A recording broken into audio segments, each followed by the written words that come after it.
എല്ലാ പ്രേക്ഷകർക്കും മറ്റൊരു പുതിയ വീഡിയോയിലേക്ക് സ്വാഗതം. അപ്പോൾ ഇന്ന് ഒരു ഫിലിമുമായി ബന്ധപ്പെട്ട ഫിലിമിൻ്റെ വിശേഷങ്ങളുമായാണ് ഞങ്ങൾ നിങ്ങളിലേക്ക് എത്തുന്നത്.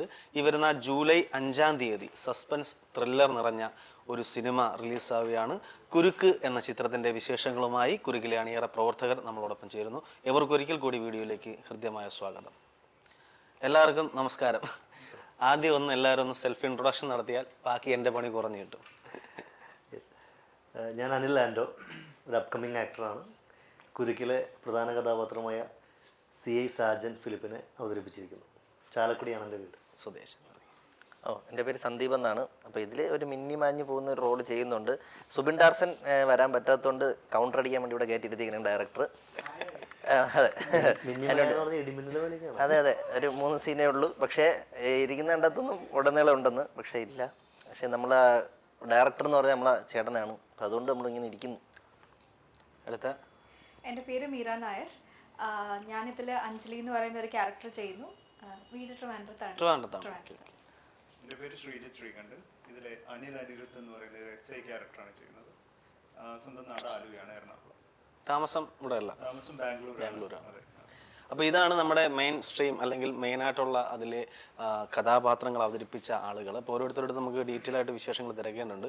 അല്ലേട്ടാ, ഈ കഥ എങ്ങനെയാണ് അടുത്തേക്ക് എത്തുന്നത്? നിങ്ങളെ തേടി വരികയായിരുന്നു, നിങ്ങൾ കഥയെ തേടി പോവുകയാണോ ചെയ്തത്? എന്നെ തേടി വന്നതാണ്. പക്ഷേ വന്നിട്ട് തിരിച്ചു പോകാൻ പറ്റിയിട്ടില്ല. അതാണ് വന്നതോട്ട് ഇവിടെ ഉണ്ട്. അല്ലേ, സച്ചു പറഞ്ഞ ഞാനിതിലേക്ക് വന്നതിന് ശേഷം എനിക്ക് തിരിച്ചു പോകാൻ പറ്റിയിട്ടില്ല. അഭിജിത്തേടെ വിട്ടിട്ടില്ല. ആധാരം കൂടിയ പണയം വെക്കുള്ളൂ തന്നെ. ഷർട്ട് വരെ ഹോള് വീണോ ചോദിക്കാൻ വരുമായിരുന്നു. ദാരിദ്ര്യം കൊണ്ട് ഹോള് ആയതാണോ? അതെ, അത് കാണുന്നവർക്ക് ഇന്റർപ്രറ്റ് ചെയ്യാം. ശരി, എങ്ങനെയാണ് സിനിമ എത്തിയത്? ഈ സിനിമയിലേക്ക് എത്തിയത് ഞാൻ അഭിജിത്തിനെ പരിചയപ്പെടുന്നുണ്ട്. റൈറ്റർ ഡയറക്ടർ അഭിജിത്ത് നൂറാണിയാണ്. അദ്ദേഹത്തെ പരിചയപ്പെടുന്നത് 2 വർഷം മുമ്പ് കേരള ബാങ്കിൻ്റെ ഒരു കമേഴ്സ്യൽ ഉണ്ടായിരുന്നു. അത് വേൾഡ് കപ്പ് ഫുട്ബോൾ നടക്കുന്ന സമയത്ത് ഫുട്ബോൾ തീം ബേസ് ചെയ്തിട്ടുള്ളൊരു കമേഴ്സ്യലായിരുന്നു. അതിനകത്ത് ഞാനും എൻ്റെ മകനെ അഭിനയിച്ചിട്ടുണ്ടായിരുന്നു. അപ്പോൾ ആ ഷൂട്ടിൽ വെച്ചാണ് ഞാൻ അഭിജിത്തിനെ പരിചയപ്പെടുന്നത്. അപ്പോൾ അത് അഭിജിത്തിൽ ആ പരസ്യത്തിൻ്റെ ചീഫ് അസോസിയേറ്റ് ആയിട്ട് വർക്ക് ചെയ്യായിരുന്നു. അന്ന് പരിചയപ്പെട്ടു. വളരെ കാഷ്വലായിട്ട് അഭിജിത്ത് ഇങ്ങനെ സിനിമയ്ക്ക് വേണ്ടി ട്രൈ ചെയ്യുന്നുണ്ടെന്ന് അറിഞ്ഞു. പക്ഷെ ഞങ്ങൾ തമ്മിൽ കോണ്ടാക്റ്റ് ഒന്നും ഉണ്ടായിരുന്നില്ല. പിന്നെ ഏകദേശം വല്ലപ്പോഴും ഒരു 6 മാസത്തിലൊരിക്കലൊക്കെ എന്തോ ഒരു മെസ്സേജ് അയക്കുക, അങ്ങനെ ഒരു ടച്ച് ഉണ്ടായിരുന്നു. പിന്നെ 4-ാം മുറ എന്ന സിനിമയിൽ ഞാനൊരു കഥാപാത്രം ചെയ്തിട്ടുണ്ടായിരുന്നു. 4-ാം മുറ തിയേറ്ററിൽ കണ്ടിട്ട് അഭിജിത്ത് ആ സ്ക്രീനിൻ്റെ ഒരു ഷോട്ട് എടുത്തിട്ട് എനിക്ക് അയച്ചു തന്നു, നന്നായിട്ടുണ്ടെന്ന് പറഞ്ഞു. അപ്പോൾ എൻ്റെ മനസ്സിൽ വീണ്ടും ഇങ്ങനെ ഒരു ട്രിഗർ ചെയ്തു. അഭിജിത്ത് സിനിമ വീണ്ടും തുടങ്ങാൻ പോകുന്നുണ്ടാവും, ചിലപ്പോൾ ഒരു പക്ഷേ ഏതെങ്കിലും കഥാപാത്രം എന്നെ പരിഗണിക്കുന്നുണ്ടാവും എന്നൊരു തോട്ടുണ്ടായിരുന്നു. പക്ഷെ അത് കഴിഞ്ഞ് അതിനുശേഷം ഒരു വർഷത്തിന് ശേഷമാണ് അഭിജിത്ത് എനിക്ക് സിനോപ്സിസ് അയച്ചു തരുന്നതും. സിനോപ്സിസ് അയച്ചു തന്നപ്പോൾ അതിനകത്തൊരു കൊച്ചു കഥാപാത്രം ചെയ്യാൻ പറ്റുമോ എന്ന് ചോദിച്ചിട്ടാണ് എനിക്ക് സിനോപ്സിസ് അയച്ചു തന്നത്. അപ്പോൾ സിനോപ്സിസ് വായിച്ചുകൊണ്ടിരുന്നപ്പോൾ തന്നെ CI സാജൻ ഫിലിപ്പ് എന്നുള്ള മെയിൻ ഇൻവെസ്റ്റിഗേറ്റീവ് ഓഫീസർ എന്നെ ഹുക്ക് ചെയ്തിരുന്നു. അപ്പോൾ ഞാനിത് ആരായിരിക്കും ഈ ക്യാരക്ടർ ചെയ്യുമോ എന്ന് വല്ലാത്തൊരു എക്സൈറ്റ്മെൻറ്റ് എനിക്കുണ്ടായിരുന്നു. പക്ഷേ അത് അഭിജിത്തിനോട് ചോദിക്കാൻ, എനിക്ക് ആ ക്യാരക്ടറാണെന്ന് ചോദിക്കാൻ എനിക്ക് പറ്റില്ലല്ലോ. കാരണം സ്വാഭാവികമായിട്ട് എന്നെ വെച്ചൊരു ലീഡ് റോള് വെച്ചൊരു കൊമേഴ്സ്യൽ പടം ചെയ്യാവുന്ന അവസ്ഥയിലേക്ക് ഞാൻ എത്തിയിട്ടില്ല. പിന്നെ ആ കഥാപാത്രം തന്നെയാണ് അഭിജിത്ത് പ്ലാൻ ചെയ്തതെന്ന് പറഞ്ഞു. പിന്നെ സ്ക്രിപ്റ്റ് വായിച്ചു, അങ്ങനെ സിനിമയിൽ ഇന്നാവുകയാണ് ചെയ്തത്. ഓക്കെ, നമ്മൾ സന്ദീപിലേക്ക് വന്നു കഴിഞ്ഞാൽ നിങ്ങളുടെ ആടലോടകം എപ്പോഴും അത് പറയണ്ട, ആൾറെഡി ഫേമസ് അതിലൂടെയാണ്. ഈ ആടലോടകം എന്ന ടീം ഇതിൻ്റെ ഡയറക്ടറുമായിട്ട് എത്രമാത്രം നിങ്ങൾ സിങ്കാണ്? നമ്മൾ ഇപ്പം തന്നെ ഡയറക്ടറിനെ ഊക്കണമെന്നുണ്ടെങ്കിൽ ഡയറക്ടർ അപ്പം നമ്മളോടുള്ള ബന്ധം പറയേണ്ട ആവശ്യമില്ലല്ലോ. അത്രയ്ക്ക് നമ്മൾ വൈബാണ്. ഈ ഒരു കഥ പറയുമ്പോൾ തന്നെ ഓൾറെഡി ആദ്യം വന്നിട്ട് നമ്മുടെ അടുത്ത് പറഞ്ഞ് എനിക്ക് സിനിമ ഷോർട്ട് ഫിലിം ചെയ്യുമെന്നൊക്കെ പറഞ്ഞിട്ടുണ്ടായിരുന്നു. അപ്പം പറഞ്ഞു സിനിമ ഓർത്ത് പറഞ്ഞാൽ ചെയ്യണം. മമ്മൂട്ടിയുടെ ജോർജ് ഏട്ടൻ എൻ്റെ അടുത്ത് കഥയൊക്കെ പറഞ്ഞു. അപ്പം ഞാൻ ചുമ്മാ തള്ളനായിരിക്കും എന്നാണ് ഞാൻ വിചാരിച്ചത്. അപ്പൊ ഇന്ന് പ്രസ് മീറ്റ് എന്ന് പറഞ്ഞപ്പോഴാണ് അതിലൊരു സത്യം ഉണ്ടല്ലേ എന്നുള്ളത് ഞാൻ അറിഞ്ഞത്. ഇപ്പൊ അറിഞ്ഞത്. പക്ഷെ ഇതിനു മുമ്പ് കഥ ഇങ്ങനെ പറഞ്ഞു, ഒരു ഇൻവെസ്റ്റിഗേഷൻ അല്ല ഒരു ഫ്ലാറ്റിൽ നടക്കുന്ന സാധനം പറഞ്ഞിട്ടുണ്ടായിരുന്നു. അപ്പൊ ഞാൻ പറഞ്ഞു കൊള്ളാം. അപ്പൊ ആ ചേട്ടൻ നമ്മളൊന്ന് ഫേസ് നോക്കാതെ തന്നെയാണ് ഇതിൽ ക്യാരക്ടേഴ്സിനൊക്കെ എടുത്തത്. കാരണം നമ്മള് ഏന്തി അതിൻ്റെ അകത്തൊരു റോൾ ഇട്ടല്ല, ഉള്ള റോള് തന്നെയാണ് കിട്ടിയത്. കാരണം അതിൽ പോലീസ് വേഷങ്ങൾ, അപ്പോൾ അതിനായിട്ടുള്ള ആൾക്കാർ തന്നെയാണ്. അല്ലാണ്ടോട്ടെ ഞാൻ പറഞ്ഞില്ല, ഇവിടെ വന്നിട്ട് ലൂപ്പിൽ പെട്ട് കിടക്കണം, ഇനി പോകാൻ പറ്റൂല. ഇതിന്റെ സെക്കൻഡ് പാർട്ടിന് സാധ്യത ഉണ്ടെന്ന് വിചാരിച്ച് നിൽക്കുകയാണ്? അല്ല, അഭിജിത്തേന്റെ കാര്യങ്ങളൊക്കെ നോക്കണം. അഭിജിത്തേന്റെ കാര്യങ്ങൾ നോക്കുന്നുണ്ട്, വേണമെങ്കിൽ ഒരു സെക്കൻഡ് പാർട്ട് പ്രതീക്ഷിക്കും. അതെ, അതിനുവേണ്ടി നിൽക്കുകയാണ്. അപ്പൊ ഇനി ജൂലൈ 5 കഴിഞ്ഞിട്ടാണ് സെക്കൻഡ് വേണോ തേർഡ് വേണോ എന്നൊക്കെ ആലോചിച്ചിരിക്കുക. തീർച്ചയായിട്ടും. അപ്പൊ അങ്ങനെ ആ ഒരു ബോണ്ട് തന്നെയാണ്. അപ്പോൾ നമ്മളെ ക്രൂ എല്ലാം അടിപൊളിയായിരുന്നു. ഒരു ബോറിങ്ങും കാര്യങ്ങളൊന്നും ഇല്ലായിരുന്നു. നമ്മൾ സെറ്റ്. സെറ്റ് പരിപാടിയായിരുന്നു. ടോട്ടൽ എത്ര ദിവസമായിരുന്നു ഷൂട്ട്? 27 ദിവസം 20 ദിവസം ഞാൻ അവിടെ ഉണ്ടായിരുന്നു. ഓക്കെ. ഫുഡും കറക്കവും കറക്കം വൈകിട്ട് ഒരു 5 ഫുഡൊന്നുമില്ല, ചായ മാത്രം ഉണ്ട്. ചായ അത് 3 മണിയാകുമ്പോൾ എന്നെ വിളിക്കും. നമുക്ക് ജസ്റ്റ് ഒരു 3 സീനാണ് നമുക്കുള്ളത്. അപ്പൊ ആ 3 സീനിന് വേണ്ടി എന്നെ 20 ദിവസം വിളിച്ചു വരുത്തി. ആരെങ്കിലും 20 ദിവസം ഇവിടെ നിന്നവരുണ്ടോ? ഇതിൽ വേറെ 20 ദിവസം ഉണ്ടായിരുന്നു. ഇവരെ റോളൊക്കെ ചെയ്യുന്ന ആളാ ഞാൻ. അത് 3 സീനേ ഉള്ളൂ. അപ്പോൾ എന്നെ വിളിച്ചിട്ട് എന്നെ അനീഷിനെ വിളിച്ചിട്ട് പറയും, എടാ സച്ചു ഇന്ന് ഉണ്ടല്ലോ. അപ്പൊ ഞാൻ പറഞ്ഞു ചേട്ടാ ഓക്കെ ഏട്ടാ. ആദ്യത്തെ 2-3 ദിവസമൊക്കെ നമുക്ക് എക്സൈറ്റ്മെന്റ് ഉണ്ടായിരുന്നു. ഓക്കെ ഏട്ടാ ശരി. ഇല്ല 3ാമത്തെ ദിവസം നമ്മളിവിടെ ഒന്ന് കേഴായിരുന്നിട്ട് 9 ആകുമ്പോൾ പോവും. അവസാനം ഞങ്ങൾക്ക് ചേട്ടാ ഇന്നുണ്ടാ, എടാ ഇന്ന് ഉറപ്പിന്നുണ്ട്. ഇത് കണക്ക് എന്നെ 19 ദിവസം വിളിച്ചു വരുത്തിയിട്ട് ഏറ്റവും ലാസ്റ്റ് പേക്കപ്പ് പറയുന്ന ഡേ ആണെന്ന് തോന്നുന്നു. അതിന് മുമ്പായിട്ട് ആണ് എടുത്തത്. സാധനം എടുത്തിട്ട് നീയായിരുന്നു സെറ്റിന്റെ ഐശ്വര്യം. ഐശ്വര്യത്തെ പറഞ്ഞുവിടാതെ നിർത്തിയത് ഞങ്ങൾ. അതെ, എന്തായിരുന്നാലും അതൊരു എക്സ്പീരിയൻസ് ആയിരുന്നു. പിന്നെ നമ്മളറിയല്ലോ ഒരു വൈബാണ്, വൈബ് ഉണ്ടാക്കും. ചിലപ്പോൾ ആ വൈബായിരിക്കും അത് ഡയറക്ടറിന് വേണ്ടിയിരുന്നത്. അതെ അതെ, സെറ്റിൽ മൊത്തത്തിൽ. അതുകൊണ്ടല്ലേ നമ്മൾ കൂളായിട്ട് പോയിരുന്നത്. അല്ലെങ്കിൽ ഇതിനു മുമ്പ് എപ്പോഴും എന്തെങ്കിലുമൊക്കെ പറഞ്ഞേനെ. തീർച്ചയായിട്ടും. മീര എങ്ങനെ മോഡലിംഗ് രംഗത്തു നിന്നാണോ ഇതിലേക്ക് കടന്നു വരുന്നത്? ഷോർട്ട് ഫിലിംസ്, ആഡ് അങ്ങനെ എന്തെങ്കിലുമൊക്കെ മുന്നേ ചെയ്തിട്ടുണ്ടോ? ഞാൻ ചൈൽഡ് ആർട്ടിസ്റ്റ് ആയിട്ട് വർക്ക് ചെയ്യുമായിരുന്നു. ആദ്യം ഞാൻ തുടങ്ങുന്നത് സീരിയൽസിൽ നിന്നാണ്, പിന്നെ മൂവീസ് ചെയ്യാൻ തുടങ്ങി. എൻ്റെ ആദ്യത്തെ മൂവി എന്ന് പറയുന്നത് ഒരു ചിൽഡ്രൻസ് ഫിലിമാണ്, ചിത്രക്കുഴൽ എന്ന് പറഞ്ഞിട്ട്. പിന്നെ രഥനിർവേദത്തിൽ ചൈൽഡ് ആർട്ടിസ്റ്റ് ആയിട്ട് വർക്ക് ചെയ്തു. അങ്ങനെ കുറച്ച് മൂവീസ് ചെയ്തിരുന്നു കുഞ്ഞിലെ തന്നെ. അതിൽ നിന്ന് പിന്നെ വലുതായപ്പോൾ ചെയ്തു വന്നു. ഇപ്പം മലയാള സിനിമയിൽ ഏറ്റവും കൂടുതൽ വരുന്നൊരു ഇപ്പോഴത്തെ ഒരു പരാമർശമാണ് സ്ത്രീ കഥാപാത്രങ്ങൾക്ക് പ്രാതിനിധ്യം കുറയുന്ന സിനിമകളാണ് കൂടുതൽ വന്നുകൊണ്ടിരിക്കുന്നത്. മഞ്ഞുമൽ ബോയ്സ് ഉൾപ്പെടെയുള്ള സിനിമകൾ ഹിറ്റായപ്പോൾ അതൊരു വലിയ ചർച്ചയാവുകയും ചെയ്തിരുന്നു. എന്താണ് ഒരു ആക്ടർ, ഒരു നടി എന്നുള്ള നിലയിൽ എങ്ങനെയാണ് അതിനെ നോക്കിക്കാണുന്നത്? അങ്ങനെ ഒരു സാധ്യത ഉണ്ടോ മലയാള സിനിമയിൽ? അങ്ങനെ ഫീൽ ചെയ്തിട്ടില്ല. ഇപ്പോൾ ഊഴൊഴുക്കൊക്കെ വന്നില്ല, അപ്പോൾ അതുകൊണ്ട് എനിക്ക് അങ്ങനെ തോന്നുന്നില്ല. പക്ഷെ ഒരുപാട് നല്ല കോണ്ടന്റ് വരുന്നുണ്ട്. അതിനനുസരിച്ച് ആൾക്കാരും അതിൽ ഒരുപാട് ഇൻട്രസ്റ്റ് കാണിക്കുന്നുണ്ട് എന്ന് തോന്നുന്നു. ഡെസ്പൈറ്റ് ഇങ്ങനെ മെയിൽ സെൻട്രിക് ആയിട്ടുള്ള മൂവീസ് അല്ലെങ്കിൽ ഫീമെയിൽ അങ്ങനെ നോക്കുന്നതിലല്ലാണ്ട് എനിക്ക് തോന്നുന്നു ഒരുപാട് നല്ല കോണ്ടന്റ് ഇപ്പോൾ വരുന്നുണ്ട്. അപ്പോൾ എന്തായാലും ഇതിലിപ്പോൾ ഒരു പ്രതീക്ഷയുണ്ട്, വലിയൊരു ഓപ്പണിംഗ് ആവും അല്ലേ ഈ സിനിമ എന്ന് ഹോപ്പ് ചെയ്യുന്നു. ഓക്കെ. സീരിയൽ നിന്നാണ് സിനിമയിലേക്ക് വന്നത്. ഒരു അനൂപ് മേനോന്റെ ചരിത്രം എടുത്ത് നോക്കിയാലുള്ള അതേ ഗ്രാഫ് ആയിരിക്കും ഇനി മുതൽ മലയാള സിനിമയിൽ. എന്തെങ്കിലും പറയാൻ ആ വൈബ് ഉണ്ടാക്കാൻ വേണ്ടിയുള്ള പുള്ളി കിടിലായിരുന്നു. നമ്മൾ വന്നപ്പോ തന്നെ നല്ല കമ്പനി ആയിരുന്നു. ഫ്ലാറ്റ് ആക്കിയായിരുന്നു. അമൂൽ ബേബി അമൂൽ ബേബി എന്നാണ് ഡയറക്ടർ വിളിക്കുന്നത്. പുള്ളിക്ക് അത് അറിഞ്ഞൂടാ. അല്ല, മൊത്തത്തിലുള്ള ഒരു അപ്പിയറൻസ് പാവമാണെന്ന് തോന്നുന്നു. ഇത്രയും പാവമായ ഒരാൾ ഈ ആടലോടകം ടീമുമായിട്ടൊക്കെ എങ്ങനെ അത് സഹിച്ചതാണോ? അതെ, അവിടെ വന്നിട്ട് ടാർസ ഒരു ആടിനെ പിടിച്ച് അഭിനയിപ്പിച്ച് 20 ദിവസം അവിടെ ഉണ്ടായിരുന്നെങ്കിലും 20 ദിവസം നമ്മൾ എത്ര റീൽസ് ചെയ്തെന്ന് പറയാം. നമ്മൾ ഈ പറയുന്ന നമ്മുടെ സിനിമയുടെ പ്രോപ്പർട്ടീസും കോസ്റ്റ്യൂമും ഒക്കെ ഉപയോഗിച്ചുകൊണ്ട് റീൽസ് ചെയ്ത് ആ റീൽസിൽ നിന്ന് കിട്ടിയ കാശ് വെച്ച് പുട്ടടിച്ചിട്ടാണ് 20 ദിവസം അഭിജിത്ത് ഏട്ടൻ എന്നെ പോസ്റ്റ് ആക്കി എന്ന് പറഞ്ഞുകൊണ്ടിരിക്കുന്നത്. അങ്ങനെ ഒരു കഥയും കൂടെ വേണമെങ്കിൽ നമുക്ക്. അല്ല, ഈ പുള്ളി വന്നപ്പോഴേ നല്ല ജിമ്മൊക്കെ ആയിരുന്നു. ഞാൻ ചോദിക്കും വർക്കൗട്ടൊക്കെ ഇവിടെ സിനിമ കഴിഞ്ഞിറങ്ങിയ പുള്ളിയുടെ കോലം കണ്ട 10-15 കിലോ കുറച്ച്. ക്യാരക്ടറിന് വേണ്ടിയിട്ട് നമ്മൾ അതിനുശേഷം പിന്നെ ഇനിയിപ്പോ സിനിമ ഇറങ്ങിയിട്ട് വേണം പട്ടിണിയൊക്കെ മാറി ഞാൻ പറഞ്ഞില്ലേ കഞ്ഞിയൊക്കെ ഉള്ളു. മൊത്തത്തിൽ ജിമ്മിൽ പോണ പയ്യനാണ്. രാത്രി ആകുമ്പോ കഞ്ഞിയും പയറും ആരും കഴിക്കാറില്ല. ചിലപ്പോ ഞാൻ തന്നെ അവിടെ പോയി കഞ്ഞി ചമ്മന്തിയൊക്കെ കഴിയും. അതൊക്കെ നമ്മൾ തിരിച്ചു പിടിക്കും അല്ലേ? രക്ഷപ്പെട്ടത് മീര മാത്രമാണ് തോന്നുന്നത്. ബാക്കി വീട് തിരുവനന്തപുരത്തായോണ്ട് വീട്ടിൽ പോയെങ്കിലും കഴിക്കും. ബാക്കി എല്ലാവരും പെട്ടുപോയി. പിന്നെ പറയണ്ട, ചെയ്തല്ലേ പറ്റൂ. ഞാൻ ഏത് ദിവസം കളിക്കാൻ പോയപ്പോഴും ഇവിടെ ഉണ്ട്. അനീഷിന്റെ കല്യാണത്തിന് അല്ലെങ്കിലും ഇവിടെ ഉണ്ട്. ഫോണില് ശരിക്കും നല്ലേട്ടന് ട്രിവാൻഡ്രം ഇഷ്ടപ്പെട്ടോ? മൊത്തത്തിൽ ചാലക്കുടിയൊക്കെ പെട്ട് കിടക്കയില്ല. ട്രിവാൻഡ്രം എനിക്ക് പണ്ടേ ഇഷ്ടമുള്ളൊരു സ്ഥലമാണ്. കാരണം ഞാൻ 97 മുതൽ 2002 വരെ ഞാൻ ട്രിവാൻഡ്രത്തുണ്ടായിരുന്നു. അപ്പോൾ ട്രിവാൻഡ്രത്തിൻ്റെ ഒരു പ്രത്യേകത, അന്നൊക്കെ ഇപ്പോഴാണ് ട്രിവാൻഡ്രം കുറച്ചും കൂടി ഒരു നഗരവൽക്കരിക്കപ്പെട്ടിട്ടുള്ളൂ. അപ്പോൾ അന്നൊക്കെ ഈ സെക്രട്ടേറിയറ്റിലായാലും മറ്റ് ഗവൺമെൻറ് എംപ്ലോയീസ് ആയാലും ദൂരസ്ഥലങ്ങളിൽ നിന്ന് വന്നവരെല്ലാവരും ഇവിടെ സെറ്റിലാവുന്നൊരു ഉണ്ട്. പ്രൊഫഷണലി എന്തായിരുന്നു? ഞാൻ മെക്കാനിക്കൽ എഞ്ചിനീയറിംഗ് ഡിപ്ലോമയായിരുന്നു ചെയ്തത്. അപ്പോൾ ഞാൻ ആ സമയത്ത് വന്നപ്പോൾ എനിക്ക് സെറ്റിലാവണമെന്ന് ആഗ്രഹം ഉണ്ടായിരുന്ന ഒരു സ്ഥലമായിരുന്നു തിരുവനന്തപുരം. പക്ഷേ ഇവിടുന്ന് പോകേണ്ടി വന്നു.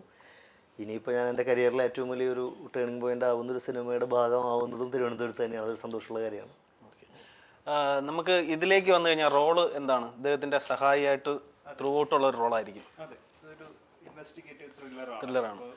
ഇതിൻ്റെ ഇൻവെസ്റ്റിഗേഷനിൽ CI സാജൻ എന്ന് പറയുന്ന ലീഡ് ക്യാരക്ടറിൻ്റെ കൂടെ തന്നെ ത്രൂ ഔട്ട് ആയിട്ടുള്ള ഒരു SI അനിൽ അനിരുദ്ധ് എന്ന് പറയുന്ന ക്യാരക്ടറാണ് ഒരു ന്യൂലി റിക്രൂട്ടഡ് ആയിട്ടുള്ള ഒരു പോലീസ് ഓഫീസർ, അതിന്റെ ഒരു ഓവർ എക്സൈറ്റ്മെന്റും ഒക്കെ ഉള്ള ഒരു ചാടിത്തുള്ളി നടക്കുന്ന ഒരു ക്യാരക്ടറായിട്ട് ആസ്വദിച്ച് തന്നെ ചെയ്യാൻ പറ്റും. ചാടിത്തുള്ളിയൊന്നുമില്ല, ഒന്നും മിണ്ടാതിരിക്കും. ഇങ്ങേര് മിണ്ടും, ഇങ്ങനെ പുറകെ നിൽക്കും. 20 ദിവസം SR മാത്രമേ കൊടുത്തില്ല. Salute SR. ഫയൽ കൊണ്ട് കൊടുക്കും. ഈ ചവിട്ടാണ് ഞാൻ ഉദ്ദേശിച്ചത്. ഓക്കെ, ഇനി നമ്മുടെ കഥയിലേക്ക് വന്നാൽ ക്രൈം ത്രില്ലർ മൂവീസിൽ ഏറ്റവും കൂടുതൽ ആളുകൾ പ്രേക്ഷകൻ ഇഷ്ടം എന്ന് പറയുന്നത് ഒന്നുകിൽ കുറ്റം ചെയ്ത രീതി അല്ലെങ്കിൽ അത് കണ്ടെത്തുന്ന രീതി. ഇത് രണ്ടുമാണല്ലോ അതിൻ്റെ ഒരു തിയററ്റിക്കൽ ആയിട്ടുള്ള സാധനം. നമ്മുടെ ഈ കുരുക്ക് എന്ന ചിത്രം ഏത് പാറ്റേൺ ആയിരിക്കും? കുറ്റം ചെയ്യുന്ന രീതി മറച്ചു വയ്ക്കുന്നതിലാണോ ഇൻട്രസ്റ്റ് കൂടുന്നത്, കണ്ടെത്തുന്നതിലായിരിക്കും?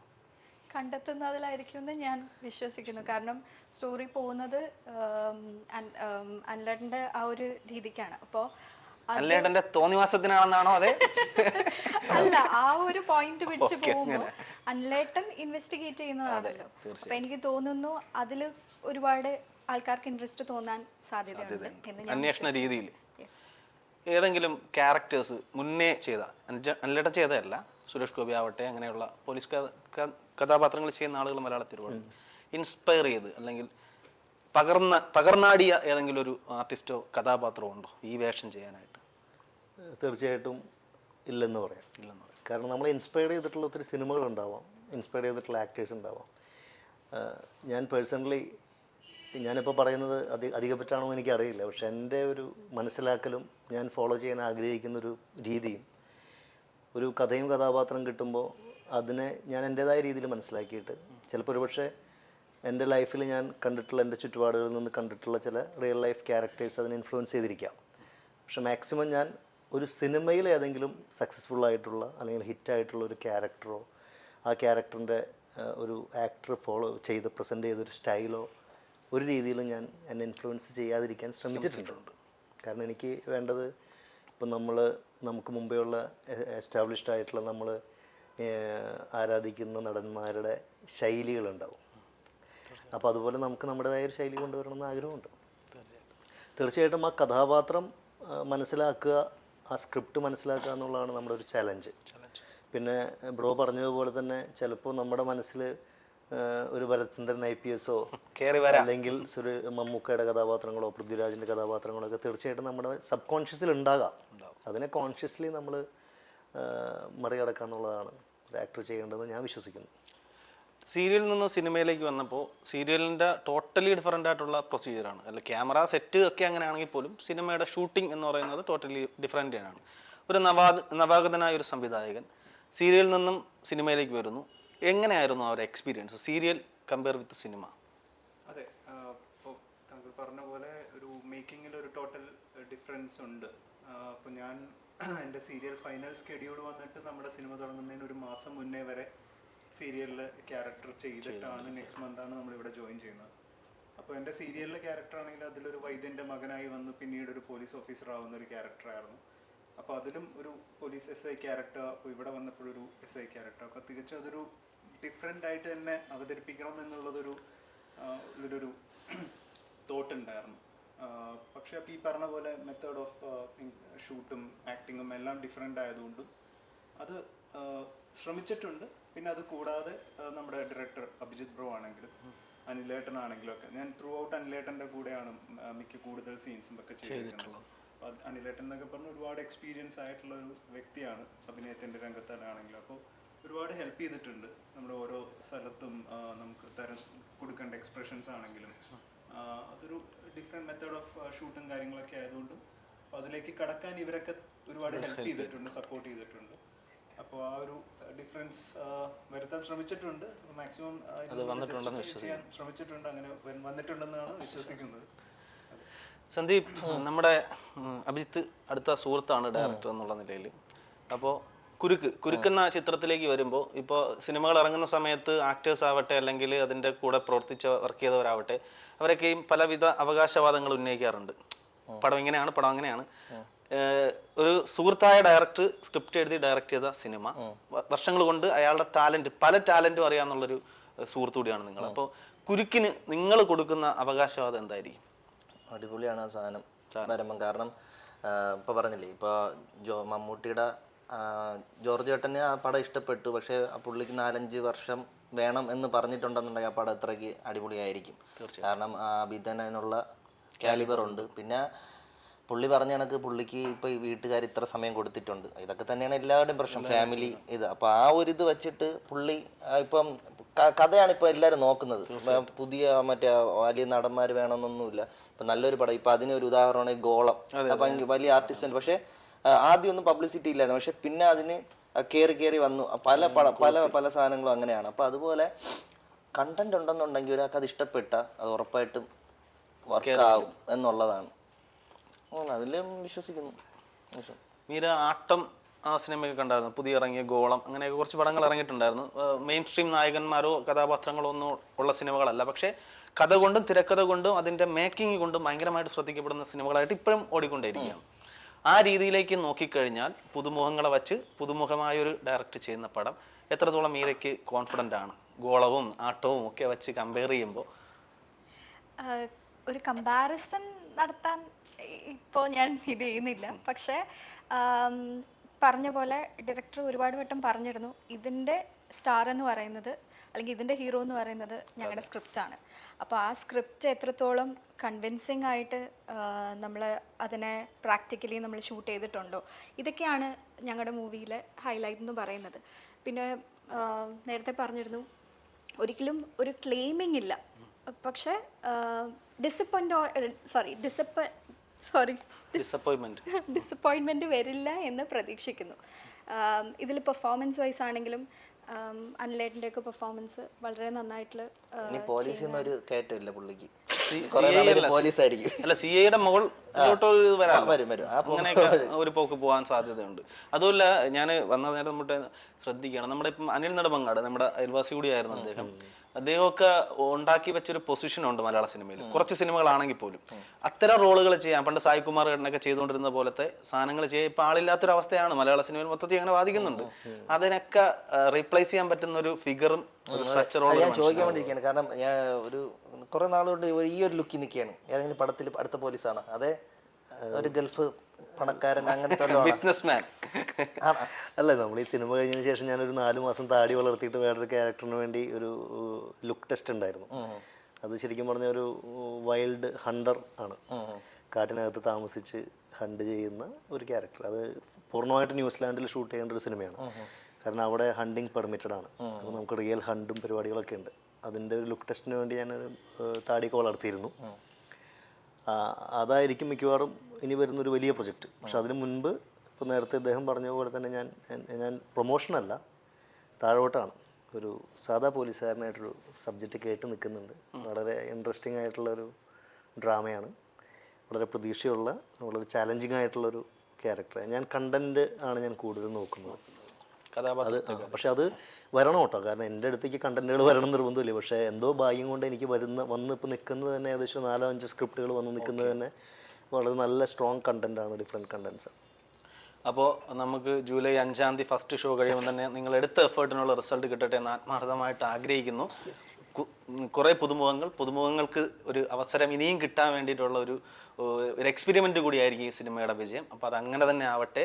വലിയ വലിയ പ്രോജക്റ്റുകളിലേക്ക് വീണ്ടും നിങ്ങളെല്ലാവരും തിരക്ക് പിടിച്ച അഭിനേതാക്കളായിട്ട് മാറട്ടെ എന്ന് ആശംസിക്കുന്നു, ആഗ്രഹിക്കുന്നു, പ്രാർത്ഥിക്കുന്നു. ഒരുപാട് സന്തോഷം.